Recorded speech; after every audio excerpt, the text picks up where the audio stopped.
जय गुरुदेव, जय जय गुरुदेव, जय जय गुरुदेव, जय जय गुरुदेव। श्रीमद् करुणा सागर महाराज की जय, कैवल धाम की जय, श्री अविचलदास जी महाराज की जय।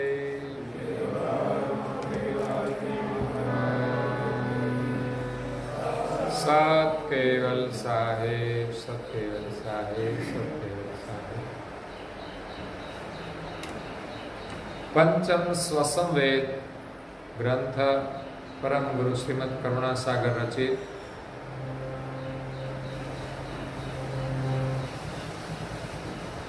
मंगलाचरण।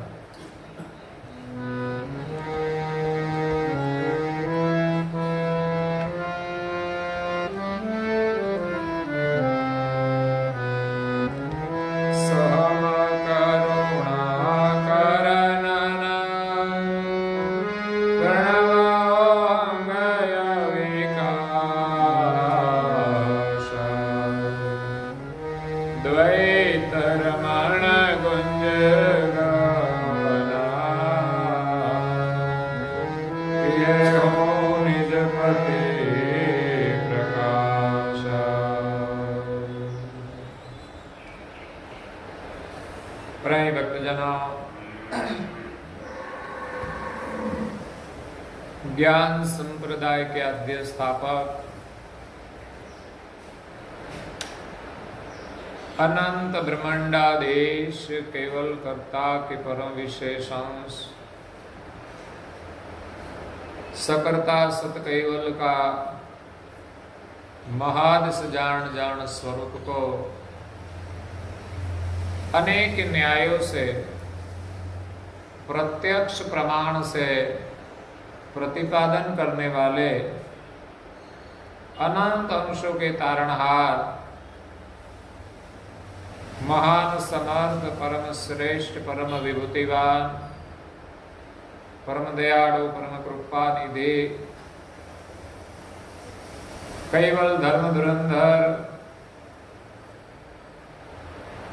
नव बुद्धि के सागर सोड़ विभूति युक्त सर्वज्ञ दिव्य परम गुरु श्रीमद् करुणा सागर जी महाराज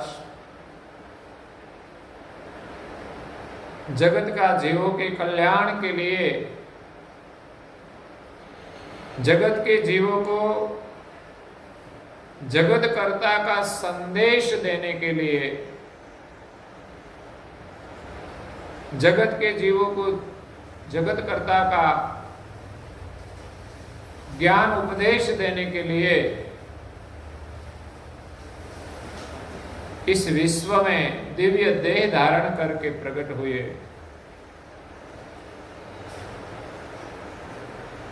सर्वज्ञ दिव्य परम गुरु श्रीमद् करुणा सागर जी महाराज स्वरचित पंचम स्वसंवेद ग्रंथ में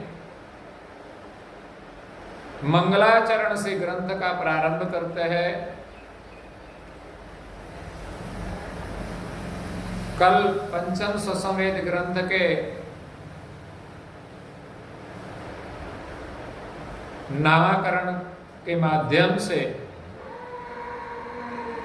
कुछ चर्चाएं हुई कि वेद 4 मानते हैं, लेकिन वास्तव में वेद 5 है। सृष्टि के आद्य में इस पंचम वेद का ज्ञान का लोप हुआ। पंचम वेद तो है ही, लेकिन उनकी जान विसर्जन हुई, ज्ञान का विसर्जन हुआ, बाद में सृष्टि का विस्तार हुआ।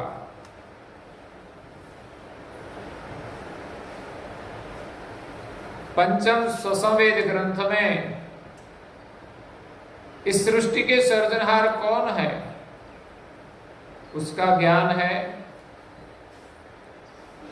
उसको पाने के लिए हमें क्या करना है उसका ज्ञान है। इस ज्ञान का विसर्जन होने के बाद जगत के जीव अकर्ता ब्रह्म के लक्ष्य में लग गए और समय जाने के बाद, सतयुग जाने के बाद इस सृष्टि में कई अवतारी पुरुषों का अवतरण हुआ। उसने कुछ लीलाएं की,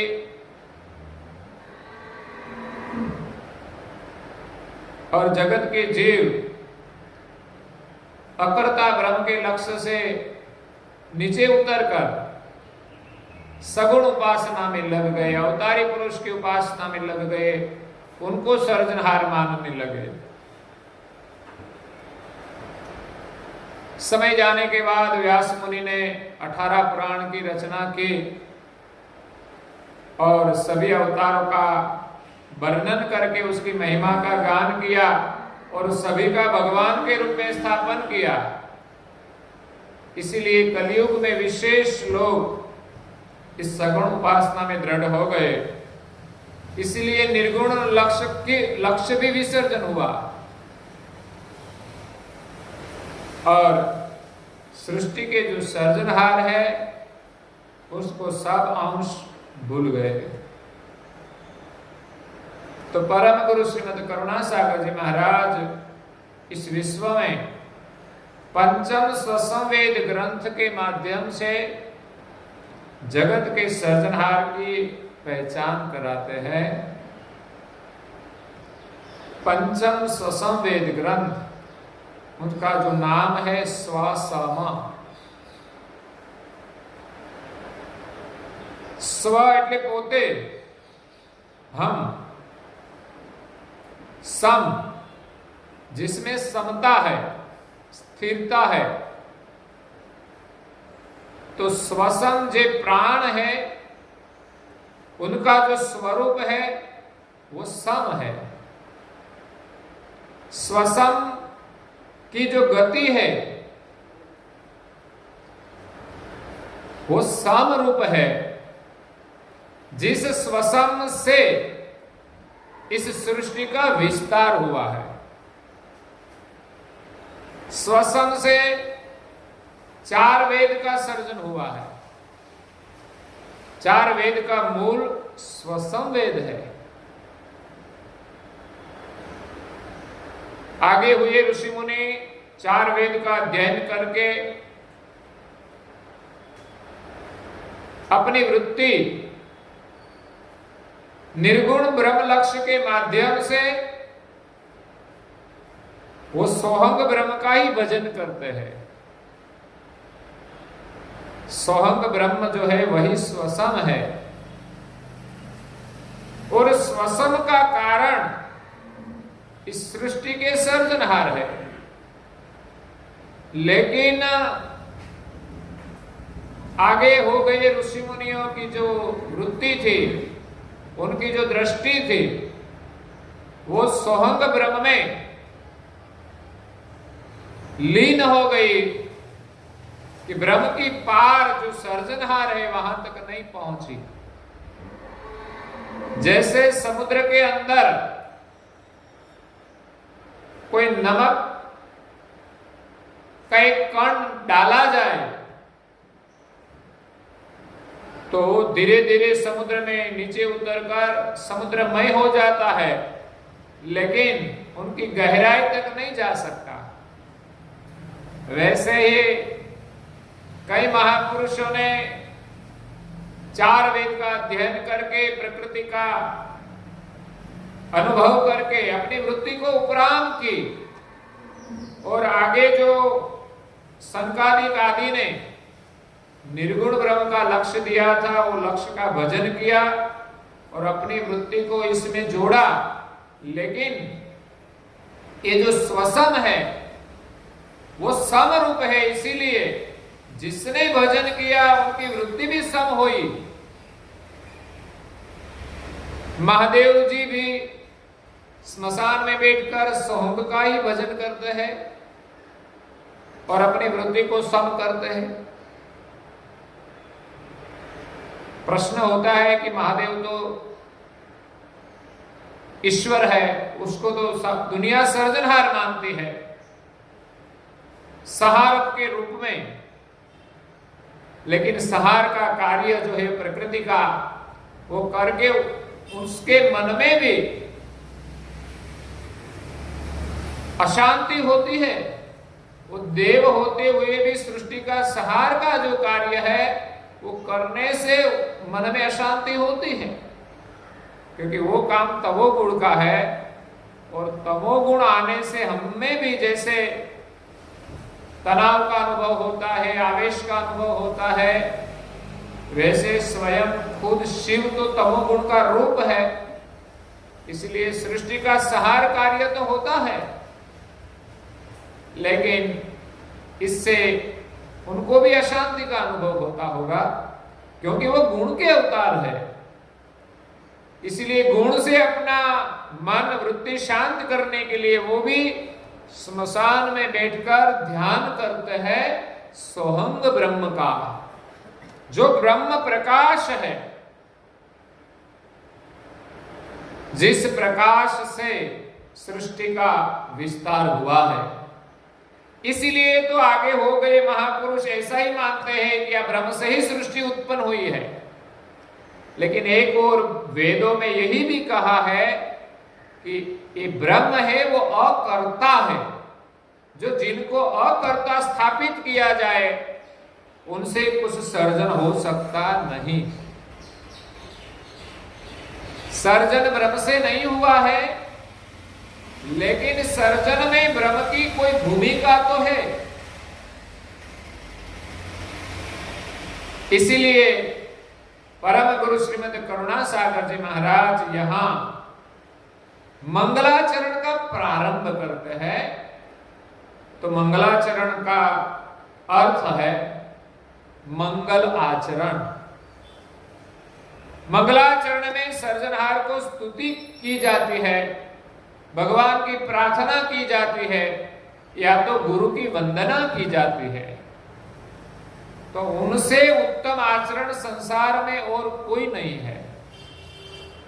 इसीलिए तो हम सुबह और शाम अपने घर में, अपने जीवन में जहां है वहां मंदिर में प्रार्थना उपासना की जाती है कि हमारा जीवन का दिवस का प्रारंभ प्रभु की प्रार्थना से हो और हमारा दिवस अच्छा हो। तो हर दिन हम प्रार्थना करते हैं, उपासना करते हैं कि हमारा दिवस तो कम से कम अच्छा हो। प्रार्थना का इतना प्रभाव होता है कि सुबह तन मन से की प्रार्थना से हमारा पूरा दिन अच्छा होता है, पूरा दिन आनंदमय पसार होता है, और हम जो कुछ काम करें इस आनंद के कारण हमारा कार्य सफल होता है। अगर हमारे जीवन में हमारे भाग्य के अनुसार कोई परिस्थिति आए तो उसके सामने हम लड़ सकते हैं। सुबह की हुई प्रार्थना से हमें शांति मिलती है, हमें समता मिलती है, और जो सोहंग ब्रह्म है, समरूप जो है, इसमें हमारी वृत्ति सम हो जाती है। तो ये सोहंग ब्रह्म है, वो परम गुरु का स्वरूप है, उनका दिव्य देह है, उनके साथ हमारी एकता करने की है। तो यहां उनका जो प्रागट्य शरीर है, उनके साथ हम सेवा पूजा करके और परम गुरु जी के जो शुभ पवित्र वचनामृत है, इस वचनामृत से हम प्रार्थना करके उनका जो सोहंग स्वरूप है उनके साथ हम एकता करते हैं, और उनके साथ एकता करते ही हमारे मन में जो अशांतियां है वो सब शांत हो जाती है। और हमारी वृत्ति में जो पाप है, अगर तो पाप वृत्ति जो है, जो हमारी वृत्ति का जो स्वभाव है, वो भी शुद्ध हो जाता है। इसीलिए प्रार्थना का बहुत महत्व है। ज्ञान संप्रदाय में प्रार्थना की जो परंपरा है, सुबह प्रार्थना उपासना जो है वो अवश्य करनी चाहिए।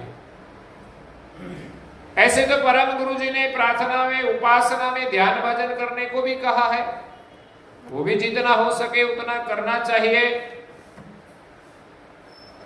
हम जब गुरु दीक्षा लेते हैं तो दीक्षा में हमें मंत्र दिया जाता है, वो मंत्र ही दीक्षा है। और मंत्र का जप करने से ही हमारा सब काम होता है और परम गुरु की कृपा भी हमें इस मंत्र स्मरण के माध्यम से ही मिलती है। इसलिए ध्यान भजन तो करना चाहिए, लेकिन वर्तमान समय में लोगों का मन ध्यान में लगता नहीं, इसलिए जैसा हो वैसा ध्यान भजन करें। और दूसरा सरल उपाय दिया है, उपासना, पाठ, प्रार्थना, वो तो हम कर सकते हैं। इसलिए सुबह शाम हमारे घर में प्रार्थना उपासना का पाठ होना चाहिए। जिस पवित्र वचन के पाठ से हमारा घर पवित्र होता है और इस पवित्रता से परिवार के सभी सदस्य को लाभ होता है। जैसे घर में धूप सली जलाई जाए,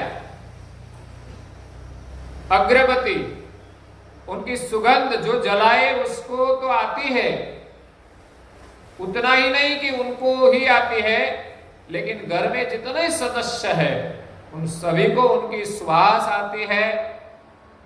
उतना ही नहीं, कभी कभी हमारी घर की जो बारियां होती है, दरवाजे होते हैं, खिड़कियां जो होती है, उनसे भी बाहर निकलकर पड़ोसी को भी वो सुगंध मिलती है। ऐसे हमारे जीवन से प्रार्थना उपासना की सुगंध हमको मिलती है, हमें उसका आनंद मिलता है और परिवार के सदस्य को भी आनंद मिलता है, क्योंकि हमारा आनंद का प्रभाव पूरे परिवार पर पड़ता है। आप यहां से जो आनंद ले जाए, इस स्वभाव का लाभ पूरे परिवार को होता है। आपसे पूरा परिवार खुश होता है। इसीलिए प्रार्थना उपासना अपने परिवार में, अपने भवन में सभी सदस्य को करनी चाहिए। घर के बुजुर्ग लोग करेंगे तो उनकी प्रेरणा से युवान भी करेंगे, युवान करेंगे तो उनकी प्रेरणा से बच्चे भी करेंगे। ये हमारी संस्कार की जो परंपरा है उसको हमें जीवंत रखना है। हमारे घर में सुख और शांति इस प्रार्थना उपासना से ही आती है, इस संस्कार से ही आती है। इस संस्कार से हमारी जो भावी पीढ़ी है वो सही रास्ते पे चलती है। इस संस्कार का प्रभाव है। इसीलिए हमारे घर में प्रार्थना हो, उपासना हो, यही मंगलाचरण है। यहां दिव्य परम गुरु जी एक शुभ कार्य कर रहे हैं। ग्रंथ के माध्यम से जगत के जीवों को सर्जनहार का ज्ञान का उपदेश दे रहे हैं। तो इस शुभ कार्य में भी प्रारंभ में मंगलाचरण किया जाता है। तो हम तो संसार में रहते हैं, हमारी वृत्ति तो संसारमय है। इसीलिए इस असार संसार में शांति पाने के लिए, अगर तो जिस संसार में हम बंध गए हैं, इससे छूटने के लिए हमें प्रार्थना अवश्य करनी चाहिए। तो यहां मंगलाचरण का प्रारंभ होते हैं। दिव्य परम गुरु जी ने मंगलाचरण की रचना की है। इसमें कहते हैं कि सोहम करुणा करनना प्रणव ओहंग अविकासा द्वैत रमण गुंज गवना किएहु निज पति प्रकाशा। इस ग्रंथ का प्रारंभ सोहम से होता है, क्योंकि इस ग्रंथ का जो नाम है वो स्वसम है, वो सोहंग रूप है। और सर्जनहार ने इस सृष्टि का जो सृजन किया है वो सोहंग रूप करुणा से किया है। सोहम करुणा करनना, सोहंग रूपी करुणा करके प्रणव ओहंग अविकासा, जो ओहंग प्रणव है उनको चेतना देकर उनको विकास किया है। अविकास रूप जो ओहंग है उनके माध्यम से द्वैत रमण गुंज गवना, द्वैत रमण किया है। सर्जनहार ने भी सृष्टि का सर्जन जो किया है वो सोहंग और ओहंग से माध्यम से, और सारी सृष्टि में इस सोहंग और ओहंग के माध्यम से सर्जनहार द्वैत रमण करते हैं। वो तो एक अद्वैत है, अपने आप में आनंदमय है, लेकिन सोहंग और ओहंग के माध्यम से वो द्वैत रमण करते हैं, आनंद करते हैं। एक सृष्टि का भी आनंद होता है। सर्जनहार अपने आप में तो खुश है ही,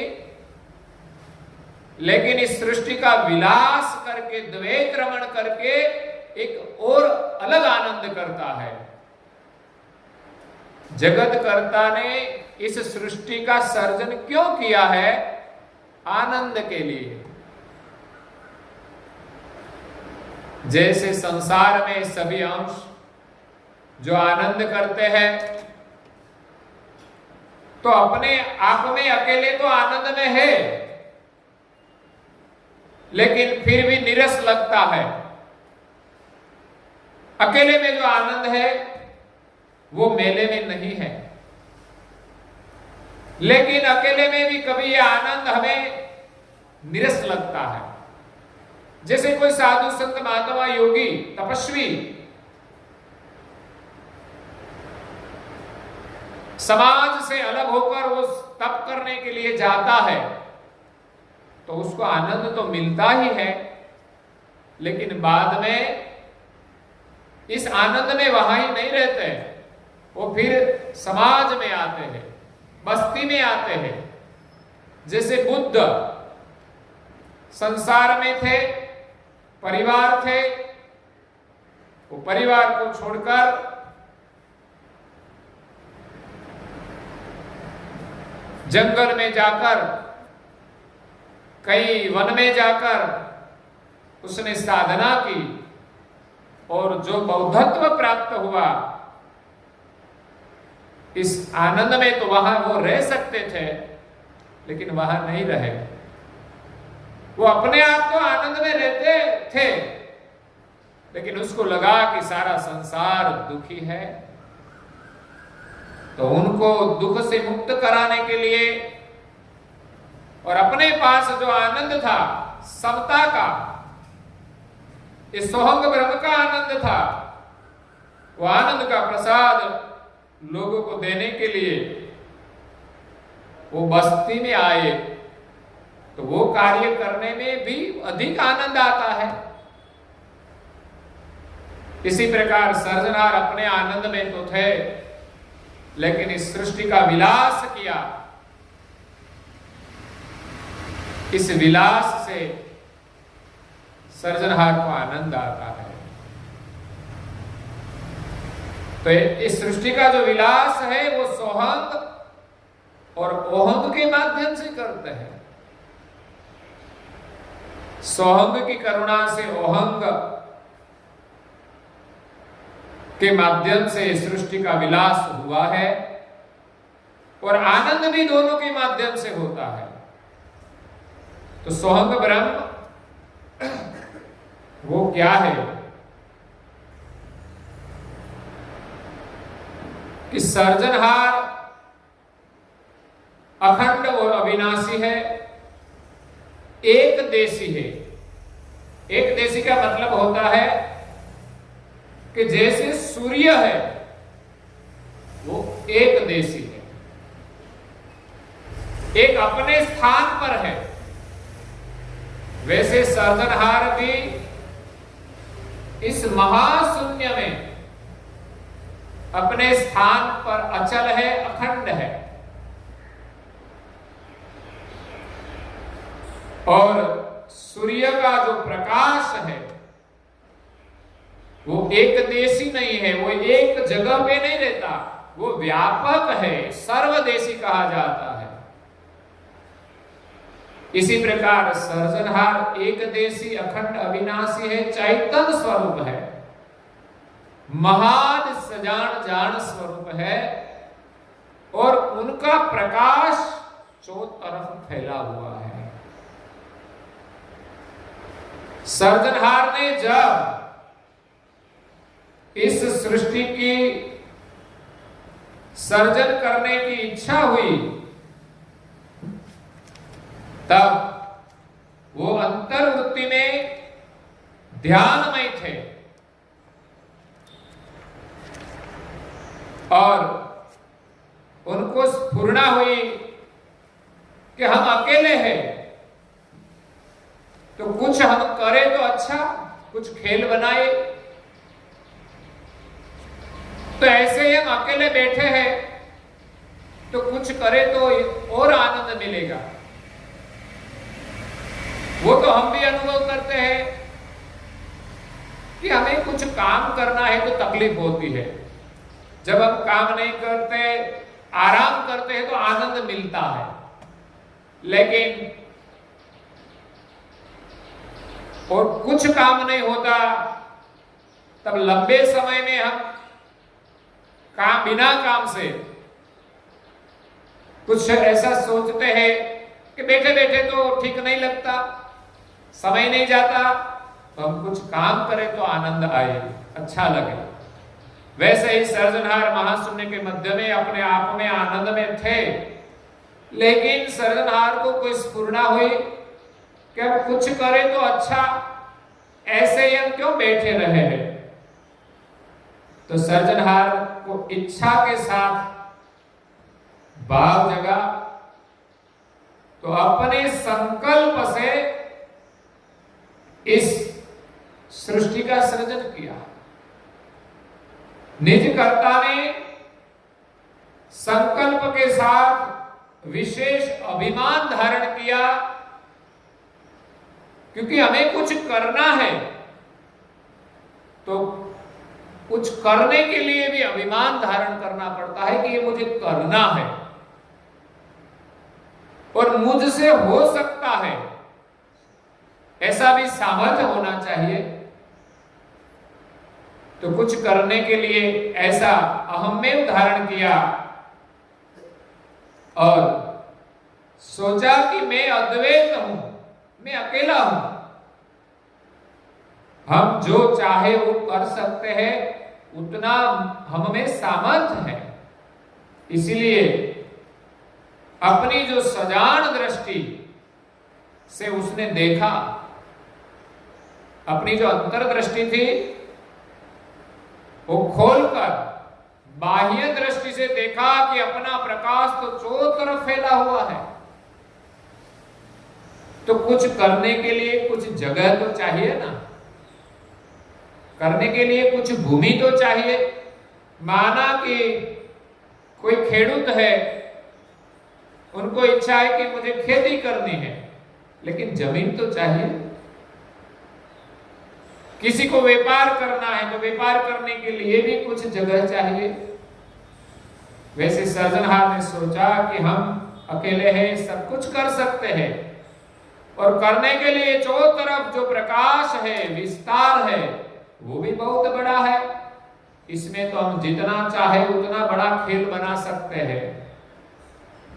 तो ऐसा सोचकर सृजनहार ने को जो भावना हुई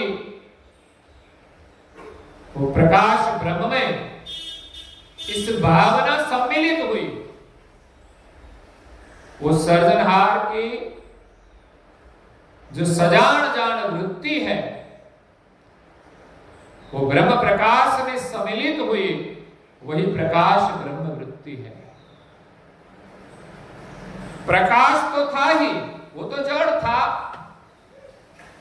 शून्य था, लेकिन इस शून्य के अंदर जो प्रकाश था, इस प्रकाश में सृजनहार की जो जान है, उनको जो कुछ करने की भावना हुई, वो जान ब्रह्म प्रकाश में व्यापक हो गई। तो समस्त ब्रह्म सचेतन हो गया सृजनहार की सजान वृत्ति से। तो वो सजान जान जो ब्रह्म है, वो प्रकाश ब्रह्म वृत्ति है। इस प्रकाश ब्रह्म वृत्ति से सृजनहार ने इस सृष्टि का विस्तार किया। वो सजान जान जो प्रकाश ब्रह्म वृत्ति है वही सोहम स्वरूप है, सोहंग ब्रह्म है, समरूप है, लेकिन चेतन है। पहले जो प्रकाश था वो तो जड़ था, शून्य के अंदर व्यापक था, लेकिन इस व्यापक प्रकाश में सृजनहार की सजान व्यापक हुई तो समस्त ब्रह्म सजान स्वरूप हो गया, सोहंग ब्रह्ममय हो गया। इस सोहंग ब्रह्म की करुणा से ओहंग प्रणव के माध्यम से इस सृष्टि का विस्तार किया है। कैसे? तो परम गुरु जी ने कहा है कि सबसे पहले सृजनहार ने अपने शुद्ध संकल्प से प्रकाश ब्रह्मवृत्ति का सृजन किया। तो कैसे हुआ? ये तो परम गुरु जी ने बताया कि अपनी सजान वृत्ति ब्रह्म प्रकाश में व्यापक हुई तो वो प्रकाश ब्रह्म वृत्ति हुई। तो प्रकाश ब्रह्म वृत्ति से सबसे पहले 3 तत्व का सर्जन किया, विकास, अविकास और कुंभस्थ महातत्व। एक तत्व महातत्व है क्योंकि सबसे बड़ा तत्व महातत्व है, और इन 3 महातत्वों से धीरे धीरे आगे का विस्तार हुआ है। तो सबसे बड़ा तत्व है, इसलिए उसका नाम है महातत्व। प्रकाश ब्रह्मवृत्ति से 3 महातत्व उत्पन्न हुए, विकास, अविकास और कुंभस्थ। इन 3 तत्वों प्रकाश ब्रह्म में सम्मिलित किया तो उनसे 3 प्रणव का स्वरूप बना। जो ब्रह्म था वो तो एक सम था, एक ही रूप था, लेकिन इन 3 तत्वों से संग से विकास तत्व से सोहंग प्रणव बना। जो समरूप शक्ति है सृजनहार की, उसको आगे ओहंग रूप जो प्रणव है, अविकास रूप, उनको जीवन देता है। और ओहंग जो प्रणव है उनसे सृष्टि का विस्तार होता है। तो यहां 3 तत्व हुए, विकास, अविकास और कुंभस्थ। इस समस्त ब्रह्मांड में एक प्राण है, सोहंग प्राण, दूसरा ओहंग प्रणव भी है। सोहंग प्राण जीवन सृजनहार से देता है, और ओहंग प्राण जो है वो सृष्टि के सभी तत्वों का जो सर्जन किया है उनको चेतन करता है। वो एक कार्य है। इसलिए ओहम बाहर से अंदर जीवन लेता है ब्रह्मांड में। इसलिए श्वास जो अंदर आता है ब्रह्मांड में और एक पिंड में, वो ओहंग प्रणव है। और बाहर जो निकलता है वो सोहंग प्रणव है। और बीच में जो कुंभक होता है प्रणव अंदर जाकर जो बाहर निकलता है, तो जहां से वो वापिस आता है वहां स्थिर होता है, वो कुंभस्थ महातत्व है। इन 3 तत्व के माध्यम से सृष्टि की समस्त क्रियाएं चलती है, समस्त ब्रह्मांड की और एक पिंड की। तो इसी प्रकार सर्जनहार ने सोहम रूपी करुणा करके प्रणव ओहंग अविकाशा, ओहंग प्रणव को सचेतन करके द्वैत रमण गुंज गवना, सर्जनहार इस सृष्टि में द्वैत रमण करते हैं। सर्जनहार ने शुद्ध संकल्प से पहली प्रकाश ब्रह्म वृत्ति का सृजन किया, दूसरी संयम भोग वृत्ति, जिनसे 3 तत्व उत्पन्न हुए, वग्र ज्ञान, अनंग और काल सक्ष सत्व। तीनों का नाम है सक्ष सत्व, और वृत्ति का नाम है संयम भोग। संयम का मतलब एक दूसरे का संयम कराते हैं, और एक क्रिया करने के लिए 3 सक्ष सत्व काम करते हैं। एक वग्र ज्ञान जो योग करने के लिए प्रारंभ करता है, अनंग दोनों का मिलन करता है, और काल उनको अलग करता है। जैसे हमारा जन्म होता है तो वग्र ज्ञान काम करता है, हमारा जो जीवन है वो अनंग है, और जब अंत आता है तो काल सक्ष सत्व उनका अंत कर देते हैं। इसी प्रकार ये 3 तत्व वो भी प्रणव में सर्जनहार ने सम्मिलित किया है। इसीलिए जो प्राण की क्रिया है, लेने की, कुंभक की और छोड़ने की, वो क्रिया में भी ये 3 तत्व काम करते हैं, वग्र ज्ञान, अनंग और काल। तो वग्र ज्ञान सक्ष सत्व प्राण को अंदर खींचते हैं, अनंग उनको कुंभक करते हैं, और काल प्राण को बाहर निकाल देते हैं। इसमें वर्ग ज्ञान का 3 भाग है, अनंग का 3 भाग है, और काल का 4 भाग है। जब हमारी श्वासा पूरी हो जाती है तब अनंग और वर्ग ज्ञान वो प्राण लेने को बंद कर देते हैं, तब काल सक्ष तत्व का 4 भाग है, इसलिए वो अंदर का जो प्राण है वो सब निकाल देते हैं, तब इस शरीर की मृत्यु हो जाती है। तो इसी प्रकार ये वर्ग ज्ञान, अनंग और काल 3 सक्ष तत्व संयम भोग वृत्ति का काम करते हैं। त्रिजी इच्छा वृत्ति से 72 तत्व उत्पन्न हुए, जिनके माध्यम से सर्जनहार ने सारा ब्रह्मांड की रचना की है, सभी देवता शरीरों की रचना की है, 84 लाख प्रकार के शरीरों की रचना की है। चौथी क्रिया वृत्ति से सभी तत्वों को मिलाकर सभी के अंकुर बनाए, और सजीवन वृत्ति जो 5वीं है, जो सोहंग ब्रह्म है, उनका जीवन का पोषण देकर इस सभी अंकुरों का विकास किया, सभी शरीरों का निर्माण किया, और इन एक एक शरीर के माध्यम से हिरण्य गर्भित ये रचना है, इसलिए एक से अनंत सभी शरीर का सृजन हुआ।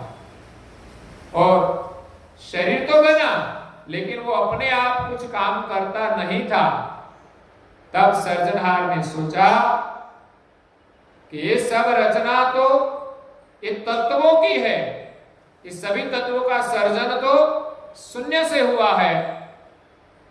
और सर्जनहार ने अपने संकल्प से किया, लेकिन अपनी सजाति का कोई अंश के बिना ये चेतन नहीं होगा। तब सर्जनहार ने अपनी सजाति का अंश सर्जन करके सभी शरीरों के अंदर प्रेरित किया। इसमें देवी शरीर में देवी अंश प्रेरित किया, और सामान्य शरीरों में सामान्य अंश प्रेरित करके इस सृष्टि का खेल बनाया है। सभी शरीर चेतन होकर चलने लगा। तो इसी प्रकार सृजनहार ने खट्ट वृत्ति से इस सारी सृष्टि का सृजन किया।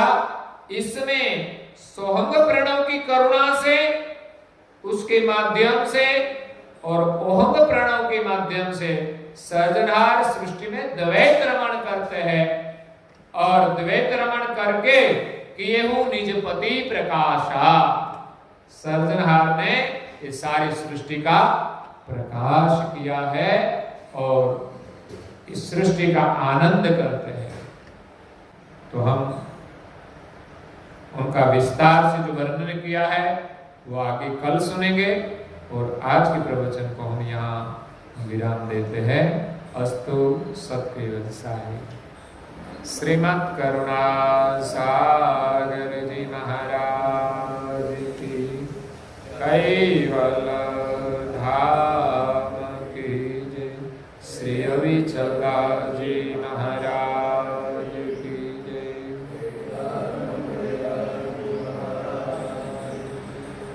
सत केवल साहेब, सत केवल साहेब, सत केवल साहेब।